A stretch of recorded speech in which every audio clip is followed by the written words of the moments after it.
So welcome everybody. We are Dr. Mirza and I enjoy doing the Greenhouse Chat, and we have excellent conversation. We have excellent participation, you know, from industry as well as the growers. Great questions. And Dr. Mirza and I do this voluntarily, and we by no means promote one company over another or one greenhouse over another. We are very unbiased, so we will mention certain products, but that does by no means mean that those are the only ones that we endorse. We have and for the growers, when there's any recommendations from us or from other growers, please, you know, use your adult brain, you know, use the products and the advice the way it's intended, you know, and then we can all have great success in this business. So we're recording the session, and without further ado, we will give the floor to Kathy Steele. Kathy is with a company called TerraLink. TerraLink is based out of BC, and I'm sure she's going to tell us more about, you know, the Alberta operations. And Kathy works, I'm not sure how long for TerraLink, but she works with Simon. And Kathy looks after the retail packaged material for garden centers. So Kathy, welcome, and the floor is yours. All right. I actually am based here in Alberta. I am one of the Alberta team, along with Simon and another fellow Rob and Brian, along with our warehouse manager Jay, who is in Airdrie. I have been with TerraLink for about 2.5 years. Prior to that, I was a sales rep for distribution companies, so Westland Limited while it was in operation, as well as for 1 year with Cinnabar. So in the past, I've represented about 70 product lines, and now I've narrowed it down. And prior to that, I actually worked in a garden center as well. So in 2010, I actually worked at Spruce It Up Garden Center in the south of Calgary for about 5 years in the annuals and perennials department, and then as a manager and buyer in the garden center. So I've been on the retail side. I have not been on the grower side. So that is where much respect goes out to this group with all of your knowledge and expertise on that end. Simon is a wealth of information. He helps me out as well, because as he's his technical expertise is amazing. And so he's very patient and very quick with information when I need it. But I'm here to focus a little bit on the retail end, so the consumer division. Can I share my screen, or yes, should I just? I'm already here, a co-host, so go ahead. Yeah. Okay. Before I do, I'll just mention that we do have a catalog, so it's about 23 pages. And if you don't currently have a copy and you'd like a copy, my contact information will be at the end. So if you could send me a quick email or give me a phone call, I can mail one or possibly drop one off. I was around the province a bit today. I put on about 500 kilometers, and I did come across some of that snow Beth was talking about. So let me see here. So I'm going to share some images. I might move quite quickly through the images in the PowerPoint, and I'll definitely leave room for questions just to introduce what we're about. So you have that green share screen? At the bottom, yeah. Green arrow. There we go.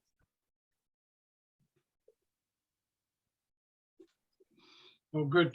Good, got it. Yeah, perfect. Okay. Yeah. It's amazing how we've gotten to know all of our tools, isn't it?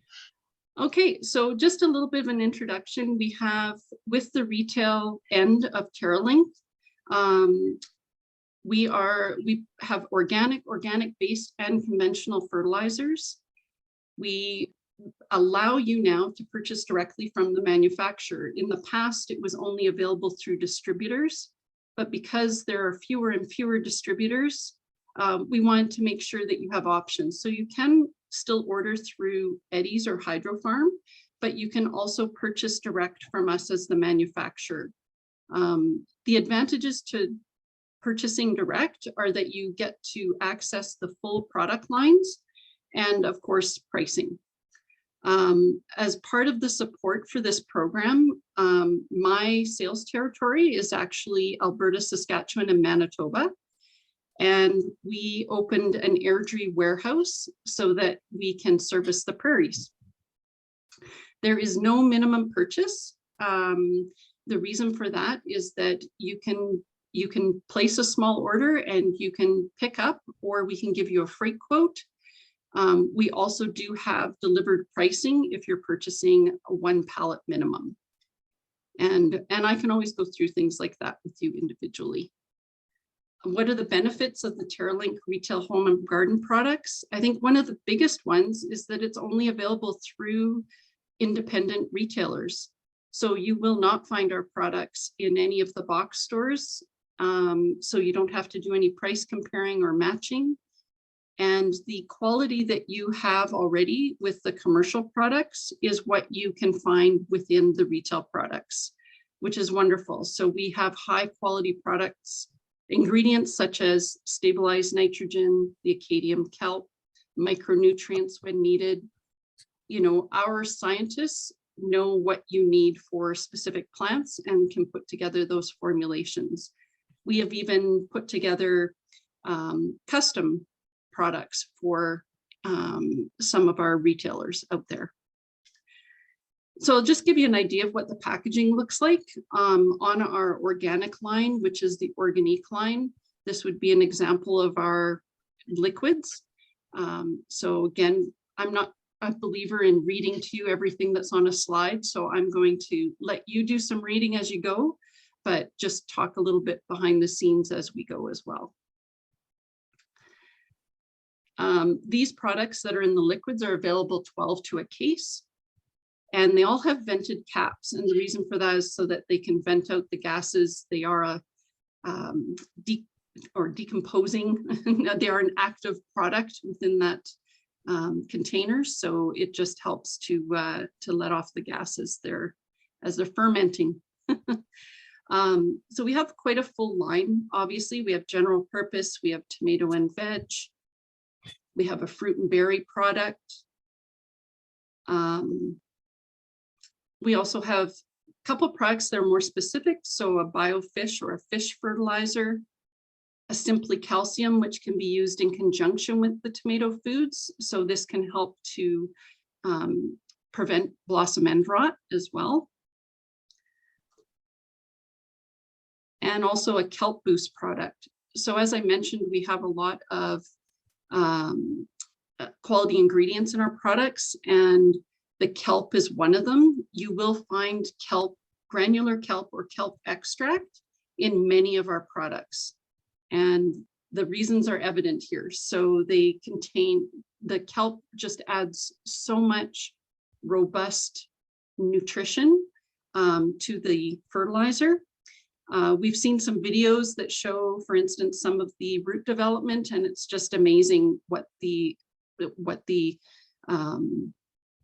kelp can do when it comes to root stimulation. In the organic line, we also have granular products. So here's an example of our tomato and vegetable granular.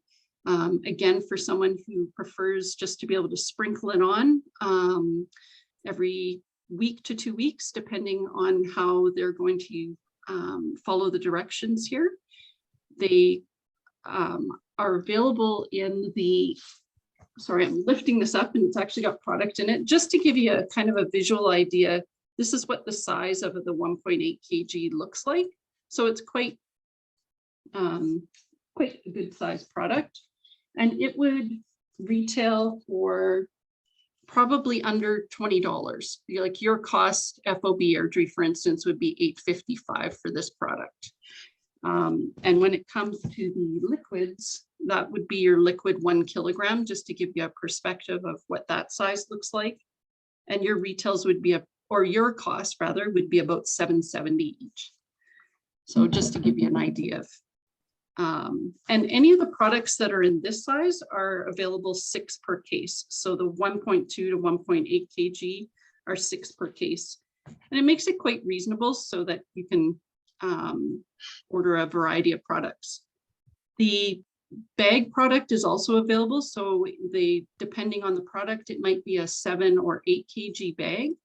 And the way that we sell them is you don't have to buy them by the pallet. So you can buy them individually. You can tell me you need 5 bags, 10 bags, 50 bags, or a full skid. Again, a nice way to be able to carry some product without having to overload yourself with inventory. On our Garden Pro side, so a lot of these products are organic based versus being certified organic. We have a number of products. This Quick Green is a great example of a product that can be quickly taken up by the plant to be able to restore, again, green foliage to correct the yellowing within a plant. It has 7% iron. So, and all of our liquids will make about 100 liters or approximately of solution. So again, quite economical. Some of the other Garden Pro liquids would be our all-purpose, the 10-10-10, rose food, a tomato food,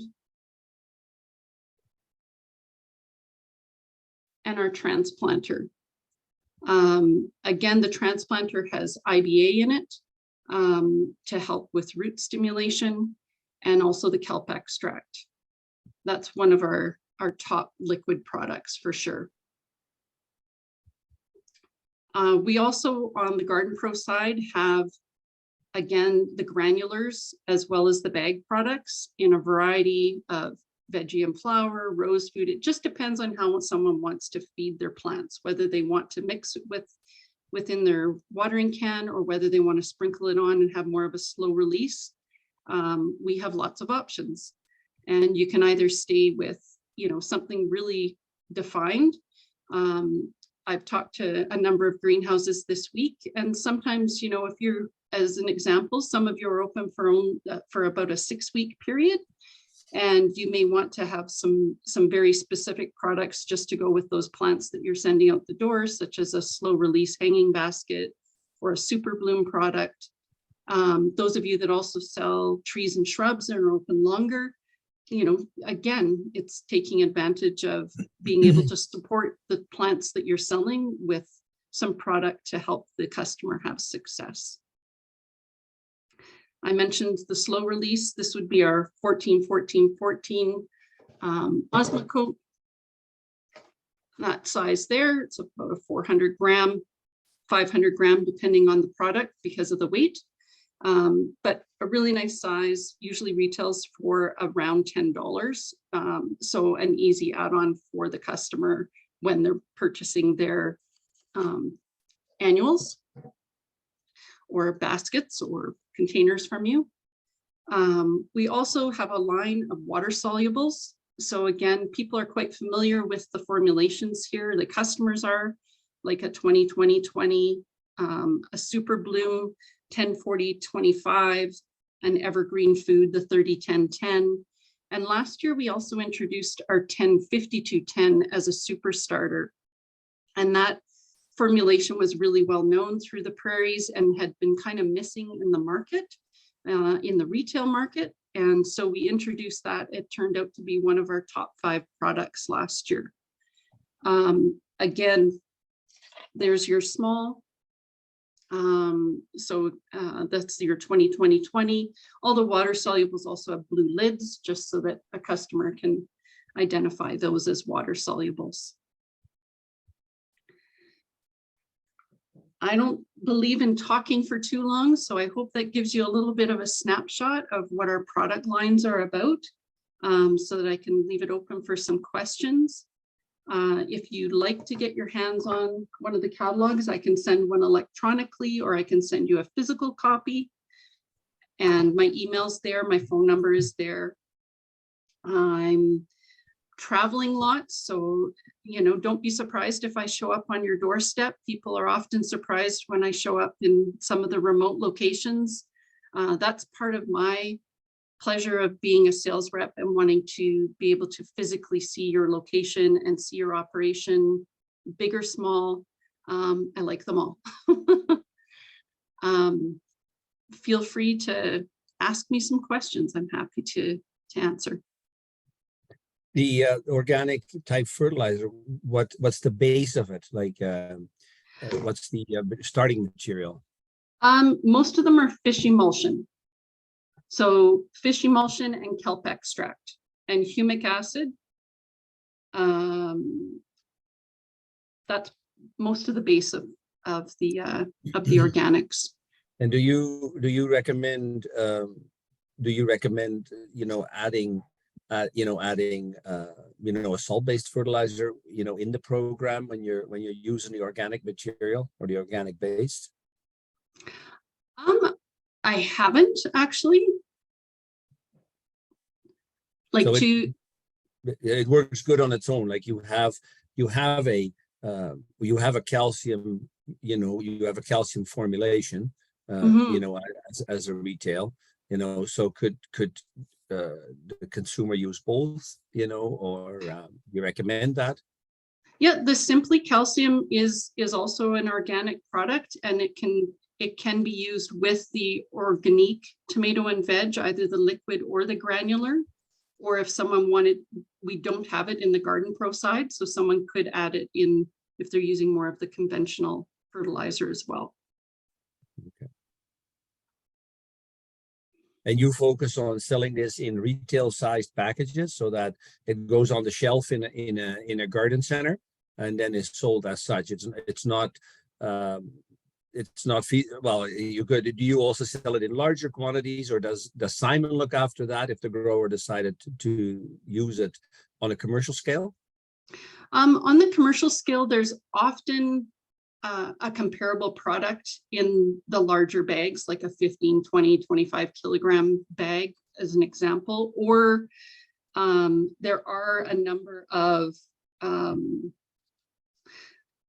organic, and this is where I wish that Simon could jump on as well, but there are some other Acadian kelp products that are available commercially for the grower. We've had some, I've sat in on a few of the sort of info sessions, but I'm not as familiar with all of that side of it on the grower end. These specifically are meant for, your retail consumer. But again, we're using all of the ingredients that are available from TerraLink on more of the commercial and ag side of the business. So that's where those products and the ingredients are coming from. And you were saying, you can ship a pallet, directly to the grower. Would that be a lot of product? Would you say, like for what you've seen, an average sized garden center, would they be able to use a pallet full of product, or is that too much? I would say average sized garden center or greenhouse, depending on how long you're open, you can definitely fill up a pallet. You can mix that pallet between the cases, pails, or bags. I would say if you're only open for 6 weeks, it would be tough to go through a pallet unless you have really high volume and you're really, encouraging your customers to also support the plant product with the fertilizers. And I guess it keeps, like, you don't especially the slow release. If you had some left over, you could keep it from one year to the next. Yeah, it definitely has shelf life. We actually just recently reformulated. We used to have organic houseplant food and orchid food, and we reformulated them and moved them into our Garden Pro line, just because we wanted to increase their shelf stability. What I have found too, for instance, is I have a few greenhouses who, if they're in a more remote location, will sometimes order the full pallet knowing it's going to take them through maybe a season and a half or 2 seasons, just to take advantage of the fact that, hey, we got it to you without having to add extraordinary freight, so that what you're paying is really going towards the product and not going towards freight. But I often help people. I've hand delivered product on many occasions, just again, because I think that it's important to support all the businesses out there. So I try to do that if I can. But we also try to work with, often someone who's in a remote location has some key people who can deliver to them. And so maybe they get it to a major center like Edmonton or Grand Prairie, and then they can, pull it from there or pick it up from the depot or things like that. So we try really hard to make that work. And the organic product, the liquid organic that is that's got the vented cap, does it have a shelf life? You know what? It has a production date. It really doesn't have a shelf life specifically, like it doesn't have an expiry date on it. My biggest thing would be to keep it from freezing, more because, again, you're going to have problems with the bottles expanding or contracting or things like that as well. We have had a few incidents where the vented cap has been blocked, and the bottles have kind of ballooned or expanded on us. We will always, there's nothing wrong with the product inside, but we will credit you if something like that happens, because we know that that doesn't seem as retail ready for someone, and we'll encourage you to just have your staff use it as an example, or yourself. Okay. Yeah. Thank you. And what's usually the typical delivery date? If I order something, will I have it in a week or a couple of days? You warehouse all this in Airdrie? Yeah, the warehouse is in Airdrie. I would say typically you can, if you're ordering in season, like even if you want product now, we can have it to you within a week to 10 days. Typically what happens too is we do booking programs. So in July, August, September, we will do a booking program for the following spring, and then deliver the product to you whenever you wanted it from, say, January through April. Mm-hmm. And if you want to, you can also apply for terms, which means that you wouldn't have to pay for the product until May 31st. So it gives you an opportunity to move the product before having to pay for it. Or if you need or would like those credit card points, then you can always pay by credit card or EFT as well. So good. Awesome. Yeah. I'm just going to see if there's any questions in the chat. No, it doesn't look like it. Michael, I just have a comment. Go ahead, Beth. Hi. We've been carrying Garden Pro and Nature Source at the till for quite a while. It's a great way to add some value and also to up that individual sale. It's kind of like an impulse buy, and it just allows you to sell something that's going to help them look after the plant. The customers really appreciate it. So, and Kathy's awesome to work with. I've known her a long time. Thank you, Beth. Until this year, I actually used to hand deliver Beth's product, but she ordered too much this year to fit in my truck. That's good. That's good. That's good. It means it's moving well for her, and she's doing a good job too with adding on those sales in her operation. Kathy, can you share the screen, de-share or whatever you call it? Thank you.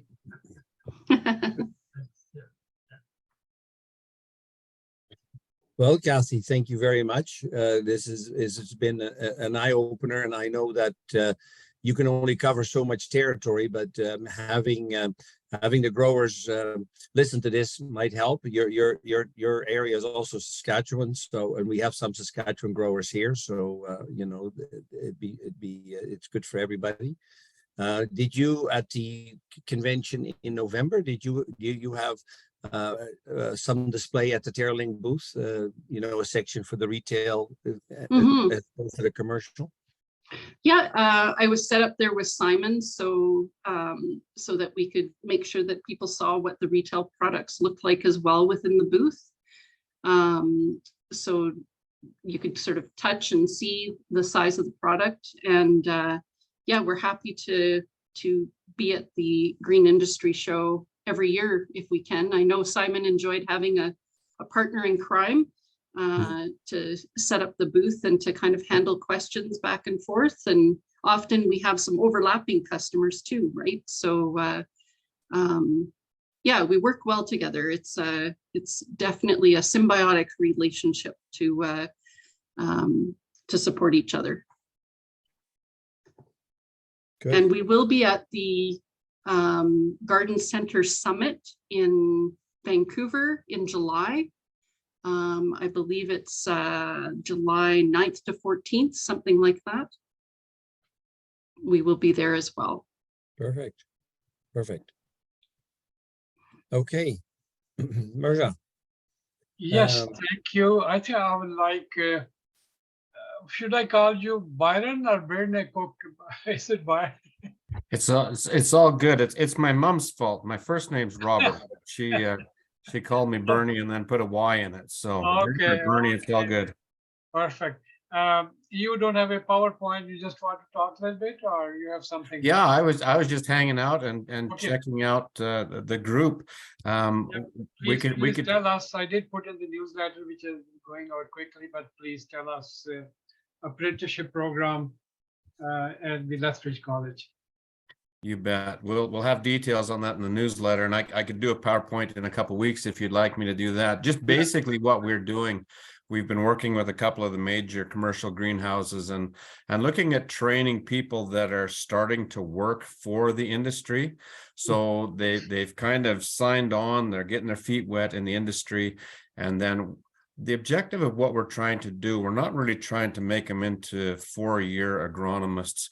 What we're trying to do is teach them some basic skills that'll help them kind of troubleshoot things that are going to happen in the greenhouse, identifying pest concerns or fertilizing issues or whatever, ventilation, all of these different aspects, just letting them kind of get their feet wet and understanding the industry and what they're working in.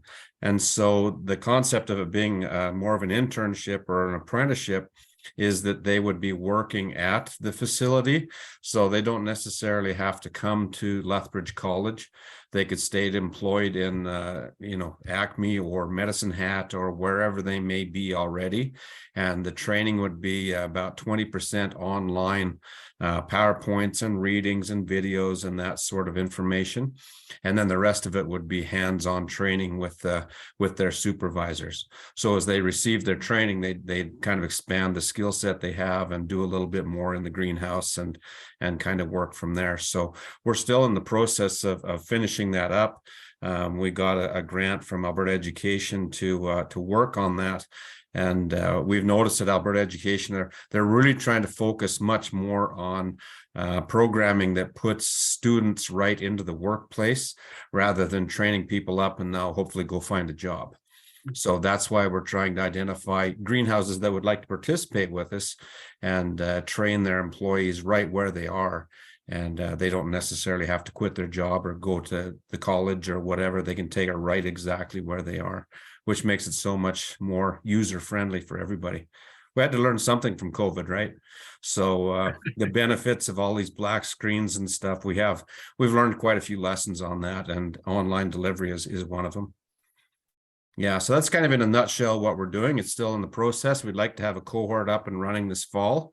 We're pretty sure that we will. We'll have the programming and the courses all ready. We've got a good sized greenhouse there in Lethbridge that we're working out of. Alberta Agriculture, in their interesting way, let us have the greenhouse in Brooks that we're working with too. Okay. So we've kind of expanded our areas of expertise in that. I'm learning by fire. I'm more of a livestock guy, and I'm the chair of the ag program there in Lethbridge, and so we're picking up on it pretty quick. So you know our good friend Dr. Nick Savitt out there as well? Oh, I know Nick, you betcha. He's a wonderful, wonderful man. Absolutely wonderful. Yeah, I did- take students out there for a tour on a 2-hour lab, and I say, yeah, Nick, we have 45 minutes. And 2 hours later, we're ready for the next group. It's just perfect timing. Yeah, he's a Right, good man. right.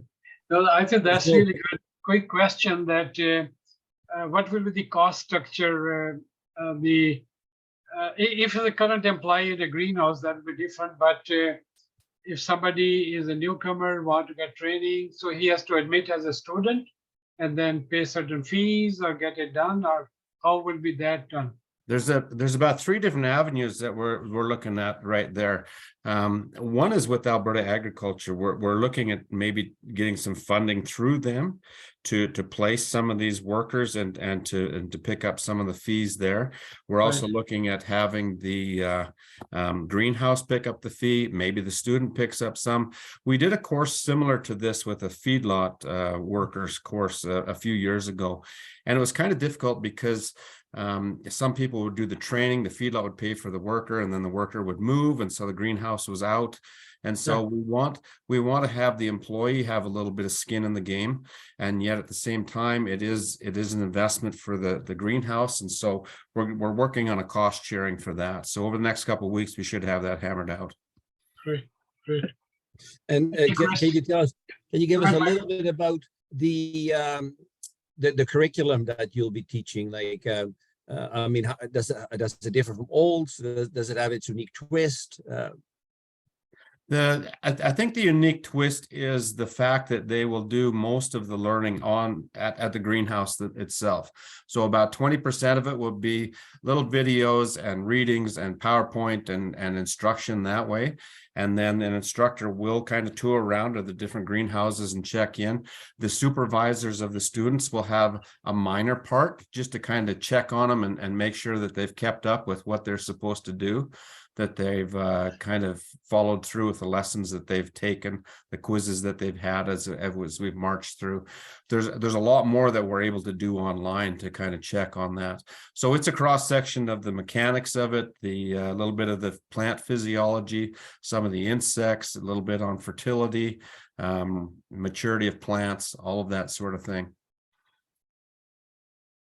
Excellent. And will the student have to go to Brooks, for this hands-on learning?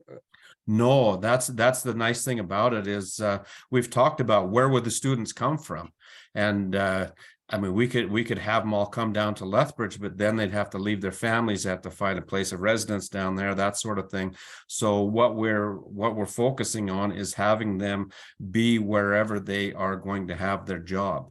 So rather than train someone up in greenhouse training and then ship them off and hope they find a greenhouse, what our proposal is that greenhouses that hire in new workers, so they've kind of been through that transition, and you probably have some workers that work for 2 or 3 days and this isn't for them, or a week or whatever. We're hoping that those that have been there for a few weeks and are kind of showing some aptitude for it and they're learning quick, those are the ones that we'd like to have come, because I think that would be in the best interest of the greenhouse and those employees, and I think that would be the best success rate. So rather than training them up in Lethbridge and then, well, good luck, go find a job wherever you can, because a lot of them wouldn't be able to find accommodations close to those greenhouses, or they don't have family associations or friends or wherever they're at. That's plan A. We're certainly open to suggestions and comments on that, but that's what we're looking at for our first cohort, is to get people that are existing new employees. Because you have infrastructure in both Lethbridge and in Brooks, how do you make that rhyme if the student isn't there? Yeah, we could do the training at both of those facilities. That's the fun thing. We don't necessarily have full-time employment for them at both of those places, and with it being research facilities, that becomes a little bit more difficult too, in what hands can do what. And so that was our first plan, was that they would be employed at one of these larger commercial greenhouses and get their training while they're kind of starting there as a new employee. So we have some questions in the chat. Beth is asking, can they use this education for high school credits? That's a great question. I was chatting with our dean today. We've got several different dual credit courses that we've got. We've got a fundamentals in agriculture that I'm just doing the course outline this afternoon. This one is another one that would be really good there for a couple of reasons. It pushed the cost of the tuition onto the school divisions. I hate to say that out loud, but that kind of shares the cost with someone other than you and me. And so that's good. And there's a lot of students that get into grade 11 and 12 and they've decided, hey, this is the route I want to go. That's great. So that is definitely one option that we really literally just thought about, like on Friday. We chatted with the dean about that. And another question is it seasonally timed for spring through summer and for seasonal greenhouses? That's what we wanted to. We're trying to figure out, because again, I'm a livestock guy and I've taught mostly in there. I'm the chair of the ag program, and so all the new programming gets to come through me. So I'm learning kind of with the fire hose, but we want to match it with the greenhouses. So we don't want to be stuck with a September and a January intake. We want to match when new workers are coming in, or let's say you've got workers that it's a downtime and maybe they can do more coursework at that time. You know, maybe that's when they do that, and they pick up the apprenticeship type when it's appropriate for it. The timing of certain courses versus each other. Again, we've got Nick and a couple other greenhouse specialists in Lethbridge working with us on this, but we certainly are very much in the flexible stage right now. So anyone that would like to share with us, that is absolutely awesome. Yeah, we're welcome to whichever suggestions. It's not a green certificate course. The green certificate courses are all written up by Alberta Agriculture. And so they've got certain coding and certain funding and that sort of thing that they have.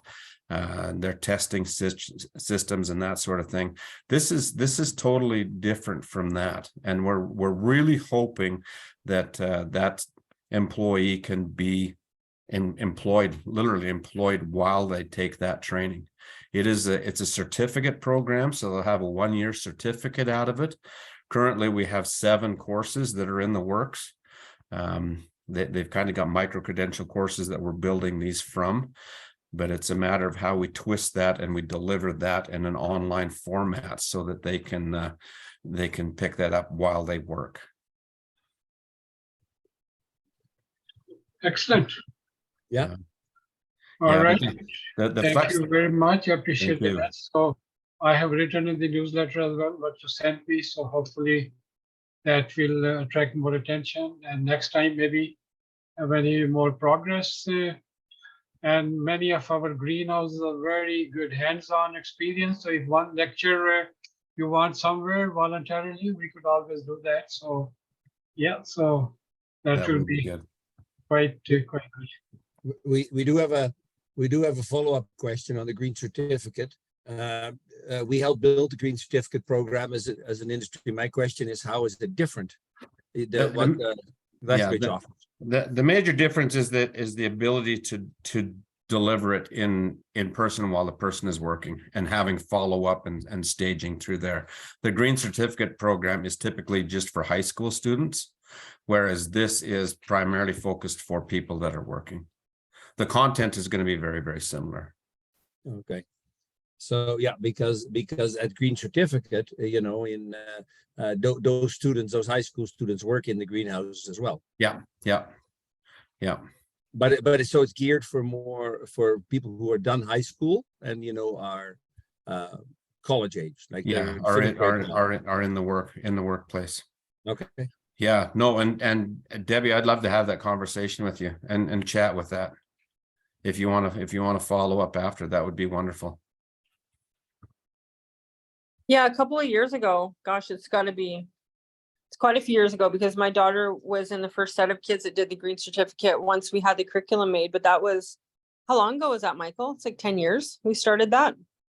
Yeah, it was a lot of years before it was actually rolled out. You know, I think it was 4 years before we rolled out. And when did Paige get into the program? I think grade 11. My first batch of kids started grade 11. They did it grade 11 and grade 12. Mm-hmm.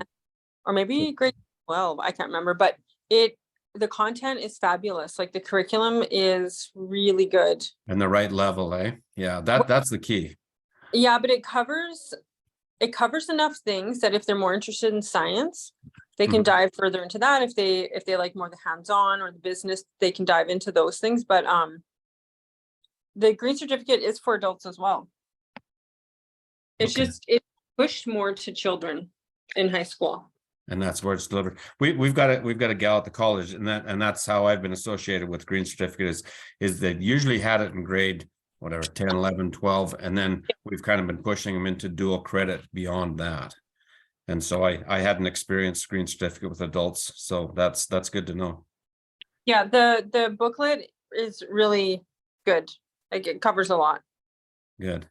No, that's great. So Shirley is asking, so is the goal of your program to prepare a student for the work in a greenhouse or entrepreneurship? Much more for the work. Yeah, it's much more for the workers. There's quite a few international workers that don't have some of the backgrounds and maybe the opportunity to get training. And so that's where that is kind of focused at, is the people that are actually working in the greenhouse, not necessarily those that would go and want to open their own greenhouse. We've got other programs that they would probably want to take, a little bit more finance and more botany and soil fertility and those sorts of courses, that I would suggest that they take that and do our Bachelor of Agriculture Science degree at Lethbridge College before they would open their own greenhouse, as opposed to being a worker and taking this. Well, hopefully that answers your question, Shirley. Yep. Okay. No, thank you. Good. And you're hoping to roll this program out when, Byron? The plan is to have an intake this fall. Yeah, some current employees, run it through this fall, and get a couple of the kinks out like any new programming does. But as far as getting the modules in place and then checking up on people and having the supervisors understand what it is. And we don't want to make it onerous for the greenhouse the greenhouse owners and their workers either. You know, the supervisors, if they end up being an instructor and spending hours and hours with the students, then we've defeated our purpose. So we're hoping that we can have them, check up on them and have kind of a checklist, more of a rubric for them to follow through, rather than they're doing the instruction. That's our goal, is to provide the instruction. Okay. Okay. Thank you. Thank you very much. I appreciate that. Yeah. I think we need to make sure that that students, no matter what age they are, that they have an opportunity to take horticulture, if it's through Green Certificate, through Olds College, through Lethbridge College. I mean, we need to realize that, we need to eat, and we produce, food, as well as plants that are good for the soul and, for our mind. So, I mean, the horticulture industry is a very important part, and we need to make sure we offer as many people as possible the option to take it. And, we're as a group big advocates on agriculture in general. We have to be, we're stewards of the land, of this massive amount of land that we have in Alberta, and we can't all flock to the energy sector. I think governments and I think mostly governments are realizing how important of a role agriculture plays in the prairie provinces. Yeah, good, Byron. You got that, your email and your phone number. Right. Vanessa, that's all right. Yeah. Yeah, Vanessa's wondering if you can type your email address in, Byron. Yep. We've got her there. You bet. So for recording purpose, I'll read it to b.cook@lethbridgecollege.ca. Perfect. And yeah, great. Yeah. So please, very good initiative, and hopefully we'll be talking to you again. You bet. Thank you so much for having me. All right, Michael, I'm ready to go. We are ready to go. I think, we will, I have one picture that I want to share. Okay. I better make you co-host. Okay. Okay, you're ready to go. Okay. Where are we? Share. All right. Good. Let's see a presentation. We are able to see your beautiful screen. Yeah. I have one picture that I'm sharing. Sure. And it's this one here. We're at a time that the think plants are getting bigger, and some of them are big enough to pinch. This is a dragon wing begonia, and the question is for the group. The question is, where would you pinch it? Would you pinch it where there's the letter A or whether there's the letter B? So B would be the higher point, A would be the lower point. Where would you pinch it and why? Maybe we'll just open it up for some people to comment. Michael, Yes. I will do both for branching. You can't pinch both. Because they are side branches. So I'll go with, yeah, Shirley already said A, I was going to say that, so let her take the credit. You pinch the side branch? Yeah, from the picture, it looks like two strong side shoot, A and B. Where's the main branch? The way I look at it, this is the leader, here where my mouse is. Okay, okay. That's the main stem. And Right. then, so now we got this long plant, Yeah. that reaches actually up till here. Okay. So where would you pinch it? Yeah, I will pinch at B then at the top because that's the main leader. So if I want few more branches there. Yeah, but Mirza, this question was for, we know the answer, but we'll get Debbie to chime in or Vanessa. This picture came from Janine from Unwind Greenery. Michael, I like it when you pinch the begonias for me because I never know. I never know where to pinch a dragon wing. I don't want to make it grow weird. Well, what if I pinch it wrong though? Because I might, so I need to be told where to pinch it. I can do the work, but I need to know where. Well, I don't have Michael in my greenhouse, but if you're available, you can come pinch them all. I would probably go with B just because I'm more cautious, but it is depending on how close you are to opening and when you think they're going to sell. I might go A if I was, if I wasn't opening for another month, but if I'm opening at the end of the week, I might go B. Yeah, well, I suggested that she pinches it at B, because we are quite a few weeks away, and we know that begonias will bloom quite quickly, especially dragon wings. But I guess the other point that I wanted to make here is that begonias in particular will have a leaf node that has a shoot, a green shoot, but they'll also make leaf nodes with the flower coming out. And because here there is nothing visible yet, there's a good chance, that out of this leaf node, there would be a flower. And so if you pinched above the flower, like here, there would be no side shoot, no vegetative side shoot coming out of the node, in the case of begonias, coming out of the leaf node that had the flower coming out. Other plants, other species will do both. They'll make a leaf node and a flower. It flowers from different parts of the plant. But in the case of begonias, you would have to be very careful where you pinch your begonia. You want to make sure it has shoots, and you want to make sure that you know whether it has a leaf or a flower.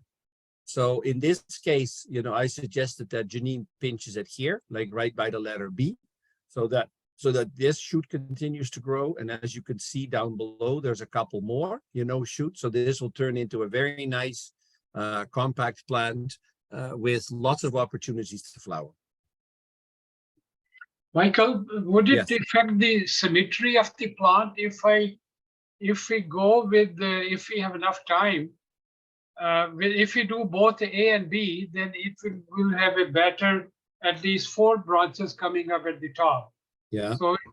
So like you said that you have to determine your own, what do you want out of that plant at that stage. Yeah, no, I think that's a good point. You know, you're going to always want to keep the timing in mind. Yeah. We talked earlier in the conversation that at this stage, you know, being the middle of April, we're Yeah. building plant. We're building plant. We're not so interested in having things bloom, because you know, they'll bloom, like we're into long days, so things will bloom on their own. Right. And you know, what we want to do is build structure, you know, so that when the consumer takes it home, it's not a floppy single stem soft item that needs to be held up, and at the first wind that comes along, that we you know, that we have a you know, a plant that falls over or breaks off, you know, in the wind, you know. So okay, Great point, Michael. Yep. okay, good. So most people pick B. You know, so okay, good. Anyway, that was my picture, Mirza. I'll stop sharing. Do you have any emails that came in that were interesting? Oh, I have to mention something. It was pointed out to me that when you and I picked all these dates for the greenhouse chat, Mirza, you know, way back in like December, you know, we did not take into consideration that the Oilers might be in the playoffs. Ah, right. Yeah, right. Yeah. How come we didn't think about that, Mirza? Yeah, right. My goodness, my goodness. So tonight is the first night of playoffs, apparently. You know, Right. so it was pointed out to me that we I wouldn't have. will do a fast. I'll like a faster, quicker job. You see, so Yeah, you could check the hockey score as well if you like. I think so. You can even use PVR or watch the game later after Greenhouse Chat. You know, we have 19 people. 18, 19 people here. Oh, one just fell off because, you know, they probably went like, oh, shoot, I should watch the hockey game, and gone, you know, but we have 19 people. I think we're doing pretty good. Right. Okay. And then people from Southern Alberta, and you know, they're probably not interested in the Oilers anyway. Okay, thank you very much. I will quickly, very busy time of the year. Very interesting question. They were about fertilizers, water, injector, nutrient deficiency, cold temperature, powdery mildew. So you name it, and I got it. And our last one, they're ordered in the YouTube. So if you have the link, go ahead and check it out. If not, then type AGGA chats, and YouTube will provide you all the previous one. One of the fascinating, I got a text message from a greenhouse grower who is a tomato grower, and he sent me those two pictures which you see, and right away I sent him back. He thought it's a serious disease and his plants will be gone, and seedlings were good, but it happened after transplanting into the greenhouse. So they were okay, good when they were growing in a smaller area. So this is when I phoned him back. I have been coaching him, so I was mad at him. I said, you don't listen to our greenhouse chat. But what happened is that is a deficiency of phosphorus. How could it happen? There was enough phosphorus in the fertilizer program. Up to seedling stage, the grower was using 5,627 and calcium nitrate in a 60-liter container. Everything was directly mixed at the proper amount. So that was fine, no problem. But when the rate was 1.6 gram per liter, 1.6 gram per 60 liter, 96 grams, 48 gram of calcium. So what did go wrong was that when he switched over the plots to the greenhouse, he forgot that calcium nitrate has to be kept separate. You know, because he was mixing in a 60-liter tank, smaller amount, then that's where instead of having two separate stock tank, and he had the injector, he put both fertilizer in the same 60-liter tank. And I asked him, didn't you notice that there was a calcium precipitate white at the bottom? And he scratched his, oh yeah, I saw that, but didn't think what was going on. So this is what happened, that when you are not thinking and when you don't know, calcium has to be kept separate unless you have a big reservoir tank where all the fertilizer are mixed at the proper ratio. 5,627, 1.6 gram per liter, that never changes. And I quickly made the calculation, and again, good for us to know again. This question comes that I have a stock solution. How should I do that? So I always say, okay, in this case, it was a 60-liter stock tank, 1:100 dilution. So total water is 60 times 100, 6,000 liters of water will go through by the time those 60-liter stock solution is used up. So 5,627 at 1.6 gram per liter times 6,000 liter, 9,600 gram, 9.6 kilogram. See how easy it is if you work with the metric units. So 1.6 grams times 6,000 liters. So that's what you will add in your 60-liter stock tank. Calcium nitrate, 0.8 grams times 6,000, 4.8 kilogram. So this is very easy to calculate. So quite a bit of damage was done. And my is that he's going to lose about at least 3 kilogram of fruit, you see, the early stage. So again, yeah. Mirza, Yeah. So Mirza, so when you get precipitate, you know, Yeah. when what the growers saw, Yeah. that is that's not the injector cannot suck that up because it's a slurry, is it? Exactly. It gets stuck into the pipe, and then is the precipitated calcium and phosphate. It is not soluble anymore, and calcium and sulfate. So two fertilizers which have phosphate and sulfate, like magnesium sulfate, have always to be kept separate.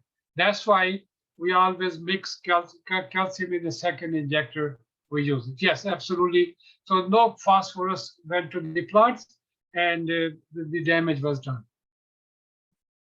So here repeating again, 2 injectors. I think this is a good idea, investing into them. So 2 separate fertilizer. This is calcium nitrate. This is 5,627. The calcium is always kept separate. Larger greenhouses who have got big tanks, and it's difficult to put, they make their own fertilizer solution. So then calcium nitrate and half of potassium nitrate is mixed. For example, 600-liter tank. So then you could put some potassium nitrate or ammonium nitrate with calcium nitrate, but nothing with phosphate. That's the middle number, and also the magnesium sulfate. So check the label. Sorry, go ahead. And for clarity, because we have quite a few growers who water out of a bulk tank, you know, Yep. they out of a just a large vat, you know, Yep. and they don't use injectors. Yep. At that stage, you can mix the two together. In the diluted form, you can mix the two together. Exactly. Yeah. So that's where your milligrams per grams per liter are important. But once you make a stock solution, you are making them 100 times stronger. So once you do that, then precipitate will occur with calcium fertilizer. And for here, check the label. The middle number is phosphate, like 20, 20, 20. Middle one is 20, 5, 6, 27, 6 is phosphate. And then magnesium sulfate is, see, 5, 6, 27 has magnesium sulfate. Many other fertilizer has magnesium in it. So keeping calcium. And when you only have one injector, then we tell grower, okay, do the alternate days, one calcium the other day. But then the problem is you have to clean this intake tube as well. Otherwise, if there is a solution with phosphate, you just move it to the other tank, then the precipitate will occur in the tube, and then there'll be your suction will be affected. So you won't be, it might go into the filter, but then everything could be plugged up as well. Injectors, there's a cannabis growers use different, 1, 2, 3, 4, 5, 6, 7 injector. Potassium nitrate, calcium nitrate, magnesium nitrate, monopotassium phosphate, iron, copper, zinc together are, and one for pH control and one for iron peroxide. So know that is larger growers have that capacity to do that. Each element is separate, and you just set up the ratios here, and then they go directly to the plant or in a container. Would plants recover? Yes, but loss of early yield will be significant, at least 3 to 4 kilogram per square meter. Grower sent me cucumbers. I call them elephant ear leaves, so they are very big leaves. So remember that very big leaves, you may be happy, but that's not good. Very dark green color as well. And fruit does not fill in properly because this is a very vegetative plant. And most of the time, growers don't realize that cucumbers need warmer night temperature. They don't, tomatoes a little bit cooler. So for example, here, proper night temperature for cucumber is 20 degrees centigrade. Day temperature depends on sunlight, varies from 23 to 25. 24-hour average temperature close with 21 degrees centigrade. And once harvest begins, then 24-hour average is around 19 degrees. In this way, plant get a balance of more vegetative and generative growth. Otherwise, there won't be any cucumber. So always remember proper cultural practices. Most of us right now are bedding plant grower, but we also grow some vegetables. So remember that if they're too cold, then elephant leaves could occur. This grower sent me some tomatoes. Several possibility. I couldn't pinpoint one thing. Is a possible calcium deficiency on the young growth. Hot air blowing on them will also cause bleaching on them. And zinc deficiency is also possible. So I asked the growers to send me some details, but those were the, so whenever you suspect the young growth, leaves are bleaching out, this means chlorophyll is not being formed, and directly hot air coming from the furnace, we did discuss last time as well on some geranium. So remember that they're white and bleached. This means green color chlorophyll is not being formed. A grower sent me some other pictures. This is a case of nitrogen deficiency when you're growing heavier. Many times growers will go with in order to hold them not growing, they cut down the nitrogen. That's not a good idea. We need to maintain the color, but make sure your nitrogen is the nitrate nitrogen, not the ammonium nitrogen. So we have talked about it. Make sure your low analysis, up to 7% nitrogen is 100% nitrate nitrogen. Anything above 7% become ammonium or urea nitrogen, and that's it will be very fast plant. So nitrogen deficiency always start with the lower leaves. The entire leaf get yellow. Here is a tomato lower leaves. Nitrogen is a mobile element. It will move to the upper leaves, but then the lower will start. So at sale point, this should not be the case. People won't pick up these plants. They will prefer a greener plant. Then this picture I shared from last year as well, but wanted to point out that faulty heater pollution. I did have one case this year. Mostly nitrous oxide and ethylene is produced by the furnace exhaust. In this case, the wind was blowing such strong one that the exhaust came back to the greenhouse. So always make sure that the exhaust pipe is not against the wind, but with the wind, so that when the wind blows, it takes the exhaust away. The symptom could be very similar to a herbicide, but this is an ethylene damage on the plant. Have you had any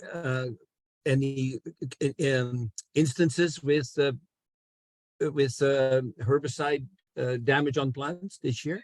I didn't see any this year, but herbicide sprays have not started yet because of our spring. So I'm expecting some pictures coming in around probably middle of May, a little bit later part. Okay. So be careful. Tell the farmer's neighbor that please, if you want to spray, then make sure the wind direction is different. If you smell 2,4-D, shut off your fans. If you're using exhaust fans, so those precautions, just be alert. Otherwise, you could have big problems. Because this sure looks like damage from herbicide. Exactly, yeah. But symptom with ethylene and herbicide are pretty close. I had a question from a grower that said, yeah, we're opening a new greenhouse and we're using a kind of a, an open air flame, like a flamethrower kind of heating system, yeah, like a Herman Nelson or something. Is there any plants that are more susceptible to exhaust than others. I Yeah, basically yeah. said So that the grower that- tomatoes will be very good. First indicator plant will be tomato. Then of course, petunias, pansy, they're all Solanaceae family. So they will show as well.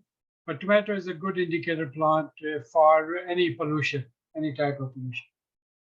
Okay. Powdery mildew is coming back on arenas. First plant to get it, they will be the first one if you watch them.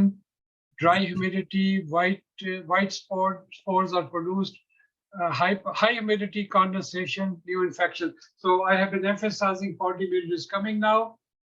Dry humidity result in more white spot developing. And if it's a very high humidity condensation, then new infection. So notice here, these leaves are loaded with powdery mildew. And but if you see on the new growth, a small spot developing, then there's been new spores have landed there, and you had a free water condensation. So this disease primarily can be controlled, but I will have some suggestion at the end as well. Good afternoon, Dr. Mirza. I was wondering if you could help me out. We have noticed that some of our hanging baskets have plants that seem to be either struggling or are dying. I have attached a few photos of the plants that are sick and what the remaining plants in the basket looks like. So, okay. These plants have had an application of Intercept to treat for aphids, but other than that, they are watered with 4,528 and calcium nitrate. I took pH and EC reading from the soil and got pH of 5.5, EC of 2.2. I'm curious if it's possible reaction to Intercept solution that was applied March 28. Again, thank you for all your help. And when the pictures came in, this is what happened. So basically, the plug was overgrown when they planted it, and the plant was already setting flowers. So very generative plant won't produce roots.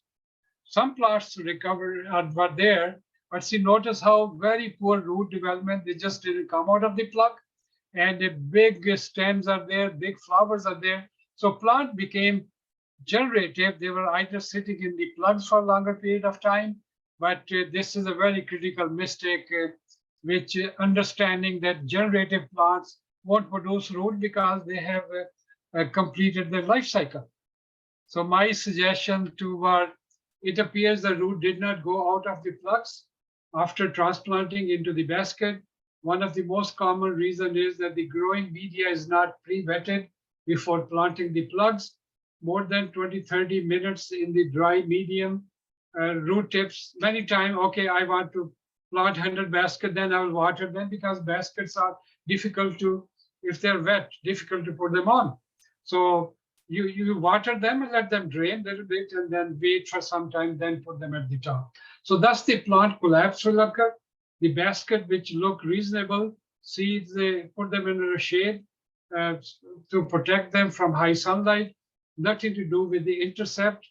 It also happens when plugs are not planted at the right time.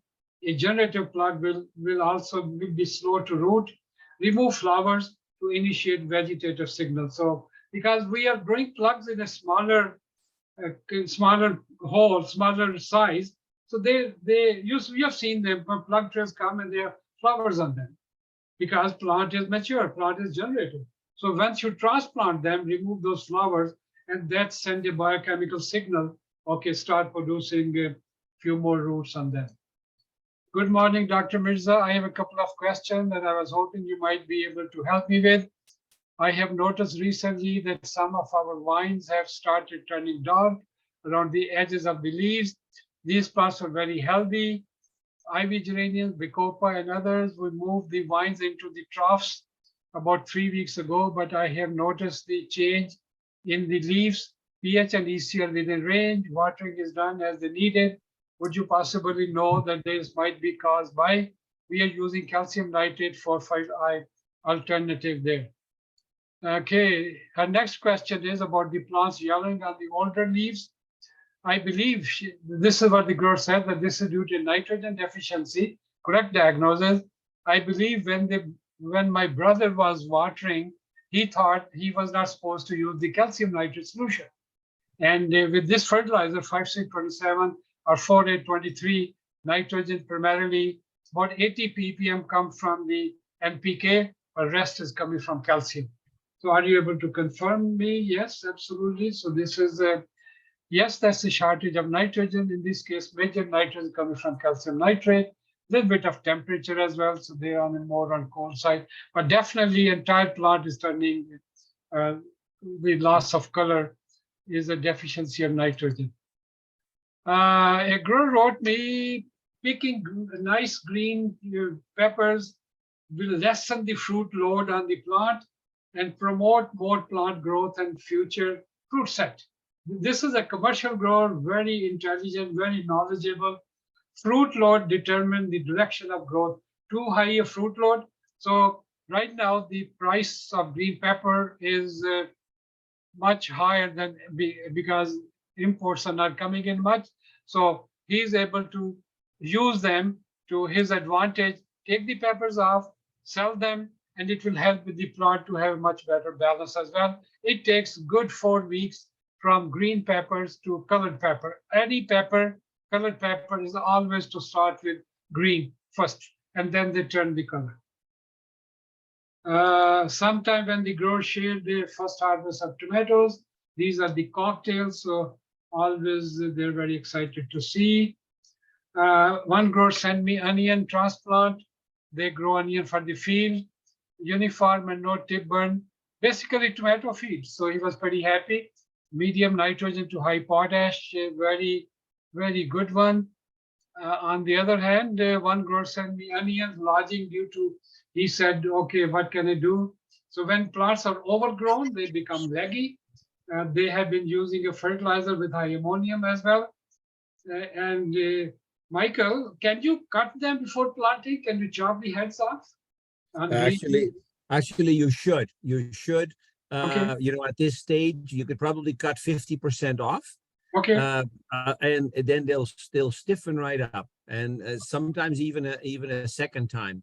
Okay. The thing you want to watch out for is after you cut, an onion stem is hollow. So, you know, be careful for a couple of days how you water, that you water from the side, you know, like coming in from the side rather than from the top, because you don't want that water going into the hollow tubes. Okay. Good point, Michael. I appreciate that. And the type of ammonia, this was ammonium nitrate, and this is a good example of the difference between the 5627, which has mostly nitrogen, and something that has a lot of ammonium nitrate. Nitrates come in different forms, and they do different things. Absolutely. Great, Michael. Thanks very much. Potty mildew on lavender. This picture came in today. Hi, Dr. Mirza. What's wrong with my lavender? I'm fertilizing with nature source and calcium nitrate. I wrote back, this is potty mildew, a fungus which spreads under lower humidity condition and start new infections under high humidity. So nothing to do with your nature source. So don't blame fertilizer. So just is a fungus there. Strategies to control reduce potty mildew. Spray alkaline water with potassium bicarbonate at 1 gram per liter. Mill stop is 27% potassium bicarbonate. You could use that. Even spraying water with a surfactant helps to dislodge spores. This fungus is specific to the host, so it from one host it won't transfer to the any other plants. Okay, how much potassium bicarbonate should be added in RO water? This is one of the very common question. Potassium bicarbonate is 61% bicarbonate. 1 gram per liter is 610 ppm bicarbonate. 0.1 gram will give you 61 ppm. That's what we want to stay in solution if you want it. So if your bicarbonates are say 200 ppm, then you have to neutralize with the acid to bring them down. Keep 60 ppm in solution. That's you could use 2.2 gram and then adjust the pH. So RO water to raise the pH from 5 to 7. So RO water, I recommend that you do add about 0.2 grams per liter of water to give it some buffering so that the pH would not drop that fast when you add a fertilizer or you add an acid. So to raise pH from 5 to 7 within an hour, one has to use 4 grams per liter, soak the growing medium for an hour, and then pour water to leach our extra bicarbonate. What happens is when we have to use very high rate, if the pH is 5 on geranium, I don't like to wait same one within an hour. I like to go with 4 grams per liter. And what happens is once potassium bicarbonate goes into the growing media, then it saturates its site, where it's located. It will replace sodium, it will replace with sodium with potassium and then bicarbonate. But then the EC is pretty high with 4 grams. So then after that, you have to get one water leaching, plain water, so that extra bicarbonate, they're easy to leach, they will leach out. During crop pH adjustment, 1 gram per liter alone, no fertilizer, pH adjustment is a priority. So whenever you find pH of 5 on geranium, that's not good at all. So you right away stop fertilizing, 1 gram per liter alone, no fertilizer until the pH comes up. So you might do it for you have to wait for 2-3 days. Don't worry with that, because if the pH is like that, it's more dangerous to fertilize your plant. Potassium bicarbonate also good for controlling powdery mildew. Just before 5 o'clock today, would this be iron deficiency or what on super petunias? I said you forgot to attach a picture. Sorry, I guess it's pretty hard to diagnose it without pictures. You are good, Dr. Mirza, but maybe not that good. She's a good friend, good person. So you are good, but maybe not good diagnosing with the picture. So I said, okay, it's not iron deficiency. It is start of a magnesium deficiency. What fertilizer you are using? And I use nature source 100 to 1 mean 1 to 100.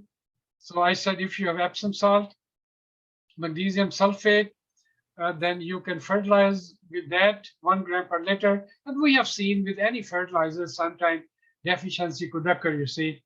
If not, you can pick up from, don't wait to get a big bag, go to the hardware store, buy Epsom salt. They are pretty good magnesium sulfate. Let me know if you want me to calculate.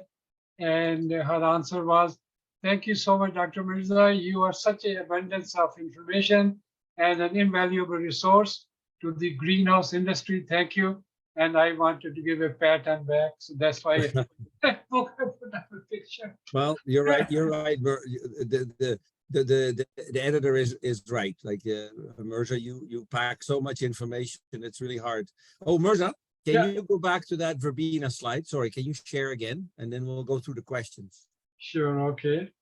I'll share the screen. One of the questions was what the yellow on the verbena with the powdery mildew, what the yellow leaves were. Let me just read it exactly. Not this one or before that, verbena. Okay. The one with the verbena. Okay. What causes yellow edging? What causes yellow edged leaves in verbena? See, what happens is when plant is under stress, they produce not chlorophyll but anthocyanins. So this is the response of the powdery mildew. What you see here, one yellow leaf there. So that's not a phosphorus deficiency, but that's a plant response to build his immune system, and they will turn purple or slightly yellowish as well. Yeah, you see the purple in the leaf there too, to the left. Yeah, that's what you're talking. Yeah. But you are looking at something else? No. This what causes the yellow edging, but you're saying it's a reaction to the to the attack. And also, verbena, like geranium, very sensitive to pH as well. So if the pH is acidic, then the edges will start showing some necrosis and yellowing. But this color here where my cursor is, primarily when powdery mildew comes, they respond by not producing chlorophyll, but other pigments which are purple in color. So I know, Mirza, that you say that the powdery mildew occurs mostly under low humidity. Yeah. But we do not want to encourage growers to start watering too late in the day in order to raise the humidity. You know, it's better to go into evening dry with dry leaves, you know, than water in the dark. Yeah, the air humidity, basically, we always recommend that 2 hours before sunset, don't water your plant so that any transpiration in the air. So we don't want, so our best practice is that before you go to your night temperature setting, make sure you're ventilating to get rid of your humidity, then go. So they always calculate that with this humidity, night temperature, you're not going to have a dew point form. So dry humidity in the daytime, plants are transpiring themselves. Most of the time it comes when you're ventilating pretty high. During the daytime, that's when the powdery mildew will spread. But any new infection like new spots will be when, like botrytis gray mold, it is germinating the spore. So that happens at nighttime for about 6 to 8 hours. If the leaves are wet at nighttime, when you see go into the morning, just check it out. But are your leaves? So the best time is first thing in the morning when you go and touch the leaves if they are moist. Then we know that your night temperature and humidity is very high, and your dew point is formed based on the humidity.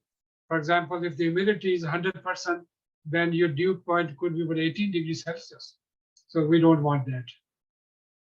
No, that means that you would get condensation at 18, you know. Exactly. So, and most of the time our night temperatures are lower than 18, Exactly. you know, at this stage. So then you get condensation on the leaves. Exactly. Yep. Okay. Okay, so that was okay. Well, we have some more questions, Mirza, in the chat here. Okay. Let's see here.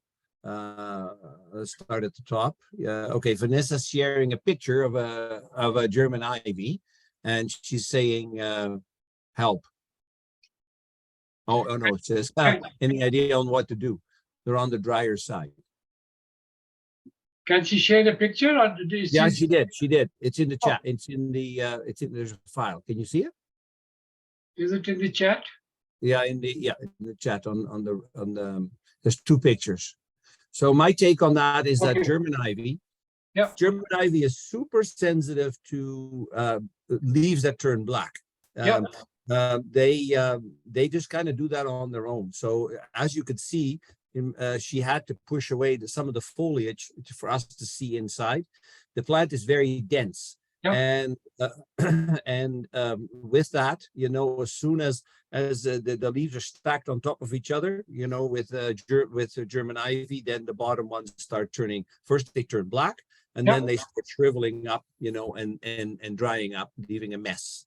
So I would say that based on this time of the year, you know, before you get to the stage where the plant gets too dense, that you know that you pinch it, you know, so that the the plant has more of a chance, you know, to make new shoots, you know, rather than, you know, these big leaves. I also think that you know, in the case of German ivy, you're going to want to plant it. You know, you want to plant it later, like you have to time German ivy so that it you know, it doesn't, you know, that your hanging basket, your planter doesn't just become a German ivy, because I mean they are very vigorous, and they're just gonna grow and grow and grow and push everything else out of the way.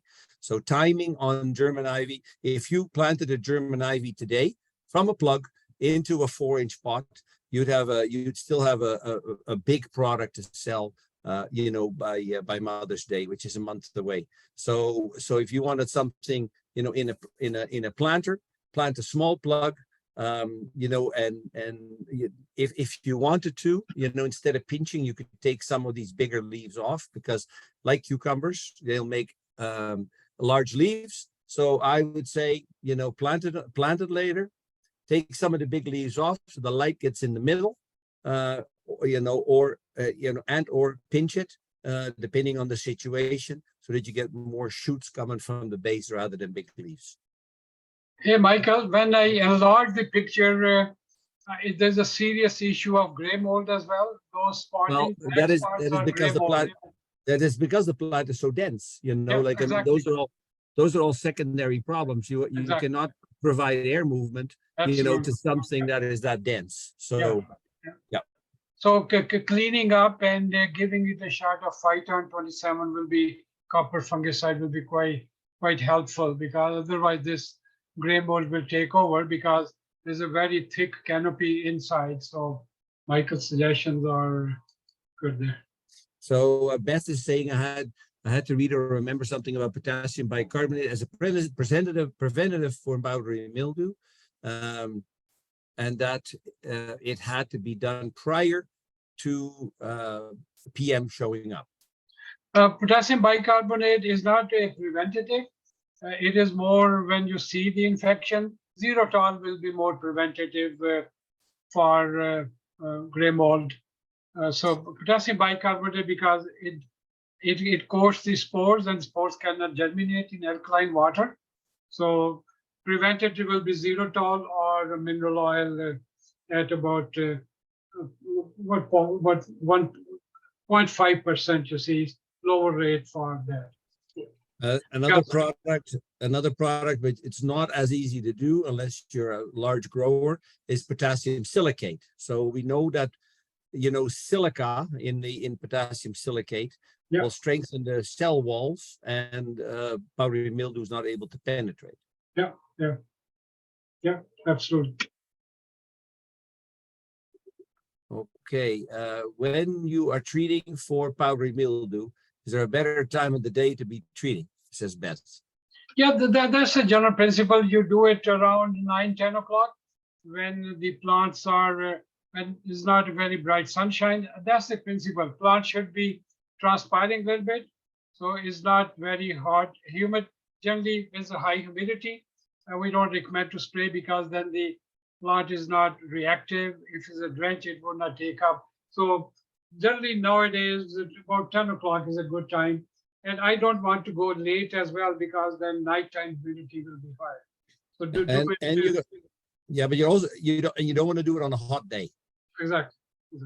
So it has to be an overcast day, so that the chemical gets a chance to work and doesn't evaporate really quickly. Absolutely. Yeah. Because that could cause all kinds of secondary phytotoxic signs like leaf burn and all that kind of stuff. Absolutely. So Shirley is wondering if a German ivy is in a hanging basket mix and it's taking over, can I pinch it back heavily? I thought I had to sneeze, but I guess I don't. Sorry. So Shirley, yeah, kind of the same as we were discussing with that picture from Vanessa. Taking those big elephant ear leaves off will help getting light into the middle. And if it's taking over, then you're definitely going to want to trim it really hard, because no matter what you do between now and the selling time, the thing is going to take over even more. So you're going to. Is German ivy trailing as well, or they are just upright? Which ivy is English ivy? It makes this massive big bush that goes both ways. Okay. It doesn't trail super long. It just gets. It's an excellent filler, but it needs space, and most of us don't give it enough space, or we plant it, too early, and then the thing just takes over and pushes everything else out of the way, and the basket becomes out of proportion, because it just looks like an ivy geranium, German ivy basket, and it causes all kinds of secondary problems with. We saw the powdery mildew, we saw the black leaves, everything. I think Beth has a question back to powdery mildew, which is more effective, potassium bicarbonate, xerotol. And I prefer xerotol to be more like a preventative spray and more regular one. Potassium bicarbonate, if you see some infection have started, so that should be the approach. And so if you add xerotol to your water, you're kind of putting it onto the leaves all the time. So it's kind of like helping prevent it from starting to begin with. Absolutely. Yeah. And of course, xerotol has all kinds of other benefits, Exactly. So if you were going to spray xerotol, what rate would you use? Yeah, the label rate is 10 milliliter per liter, but I don't like it. That is called more curative. So I prefer to go with about 5 milliliter per liter. So That's still pretty strong. label gives different rate. You know, it will give you 1 to 100 as a regular spray preventative, 1 to 400. Sorry, 1 to 400 as regular, 1 to 100 as a spray. So that comes to about. I prefer 4 milliliter per liter. Of xylitol. Yeah. Okay. Hopefully that answers your question. Well, I don't know if is there any more questions you think, Mirza? Is there something else we could talk about? Yeah, let's see, grower. I see Michelle is here. She has been pretty quiet. Michelle, what's going on in Fairview? Not too much. Hi. We had some snow today, but it all melted. Nice. Ended up being a nice day. Okay. But have the plants started? Yeah, of course, right now. Is greenhouse full right now? Yeah, greenhouse is really full. Good. Trying to find more space all the time. Yes. Good. Also, that is something a person has to watch out for. If we get a couple of cloudy and wet days, to really watch when you're watering. I mean, you got plants everywhere, and none of us are any different. Everybody's got plants everywhere under the bench and where they're not supposed to be. So crowding is an issue this time of the year, and just watch out for things like powdery mildew, for botrytis. Like you have to have the air moving around those plants. When growers get a box of plants from us, and they've been in the box, and sometimes we get some powdery mildew forming in the box. Having a house fan blow on that gently is the key. Will help cure the botrytis rather than using a chemical. And with the with the density on plants, you have to make sure that in your greenhouse you have enough fans to move the air. Exactly. Air movement is very, very critical at this time of the year. Sometimes you can't open the vents, so even understanding humidity and temperature related. So if air is moving, condensation will form if it's 100% humidity and we reach a temperature where the air cannot hold on to the moisture. So that is very critical right now. Yeah, so, and growing plants with more potassium in the cell wall, silicon, like Michael is saying. I know growers who regularly use potassium silicate in their water. Plant product has some good combination. Professional gardeners coming up with a growing media with added silicon right away, which is good for a month or so. So different things are happening to add more silicon to the water. Yeah. So somebody's asking when you would recommend to stop calcium nitrates this year. When the growers who use nature source, Dr. Mirza and I have been recommending that they add calcium nitrate in the dark months. Yeah. And every year is a little different when you can stop using the calcium nitrate based on the amount of light that we're getting. And we're getting cool weather and we're getting cloudy weather. So I would say, that I would go for another week, with calcium nitrate in the feed. So go to about the 21st, of 21st to 25th of April, which is a little later than normal. But in this case, with the cooler weather, we want to make sure, that we keep strong plants. And Beth was saying she's using the temperature chart. Of course, starting to cool your greenhouse this time of the year is super important. What we want is we don't want that lush, soft growth. So you should be, for a night temperature, when your greenhouse is full and your baskets are filling out, you should be around the 16, 17 at night, 19 to 20 during the day. If you would like to wear a sweater in the greenhouse, that is when your plants are comfortable.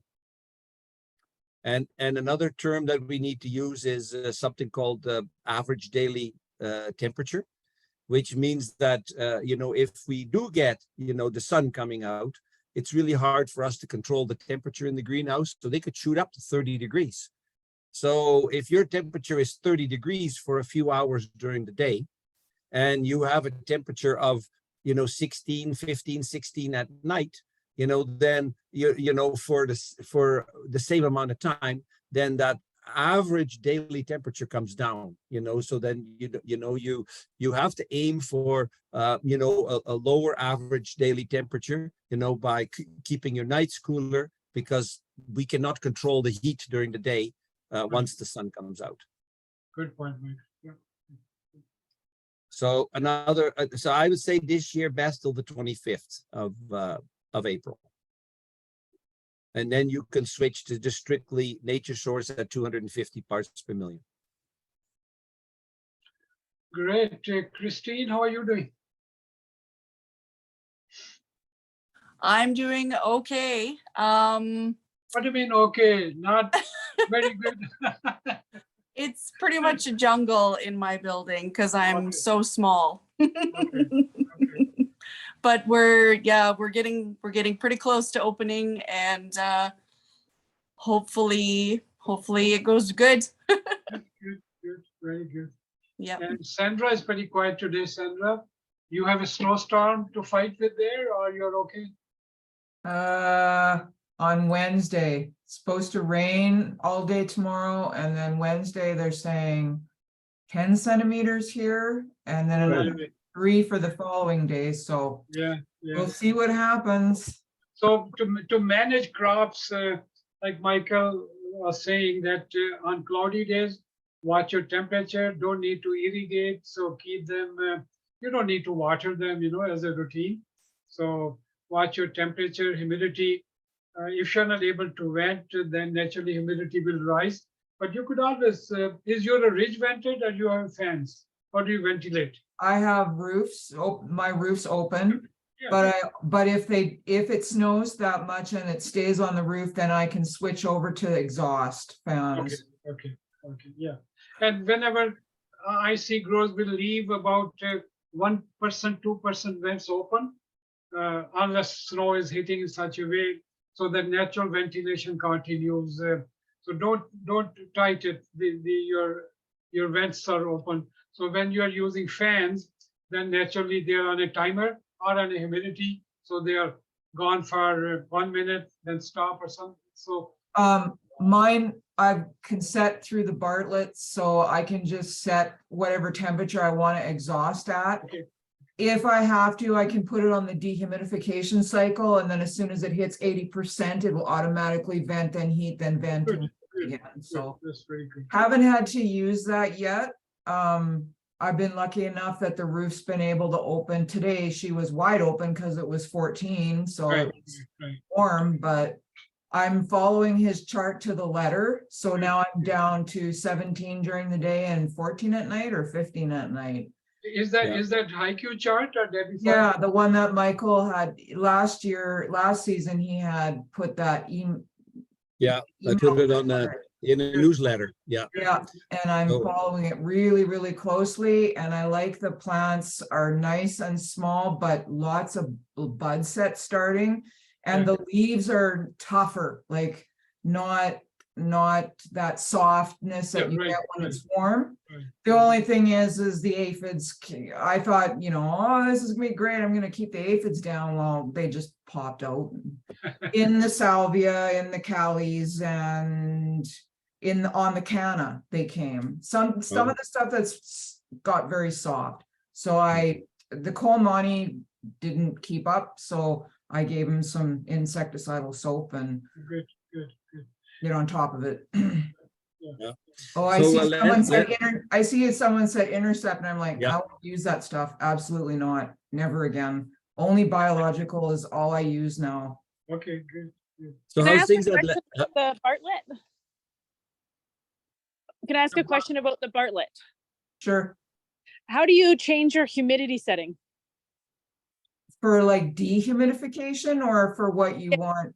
like you're saying you vented at, say, if it's at 80, you can choose to vent at 80. How are you Oh, changing that? Okay, there's a dehumidification cycle on the Bartlett.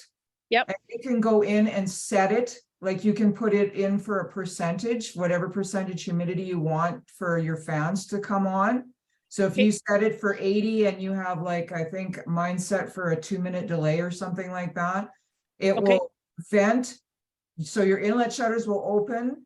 You'll vent for however long the cycle is, 2 minutes, then they'll shut, your heat will come on, it'll run for a bit, and then you will vent again, and then heat and vent again probably. So it goes through 2 or 3 cycles just to get rid of that excess moisture. And is that for your exhaust fans or your roof vent? The exhaust fans is what runs the dehumidification cycle, not the roof. The roof runs on its own. If my roofs can open, I don't even run my fans. I shut them off. Oh, I only have fans. That's why I'm asking, because I have the Bartlett and I didn't know about this dehumidifying part. Yes, you can. If you set your humidity on your dehumidification cycle, you can use that, and it's not going to come on unless the humidity gets up. Otherwise, you just vent like you set your, whatever you sent your vent for when you want to vent it, it'll vent like it's supposed to. But if by some chance your humidity gets up in the middle of the night or something, it'll vent out the moisture for you, so you don't have to worry about coming in and it raining in your building. Yes, that's what it's doing right now. Yeah, it's not okay. good. Great. Michael, I think we should let people go. Islanders are winning on a good note, so. Go Islanders, go. Yes.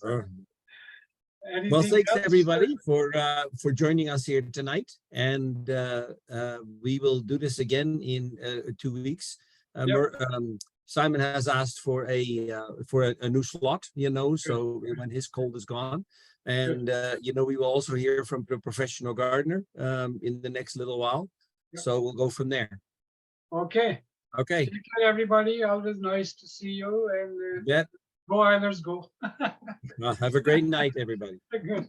Good night. Good night. Good night.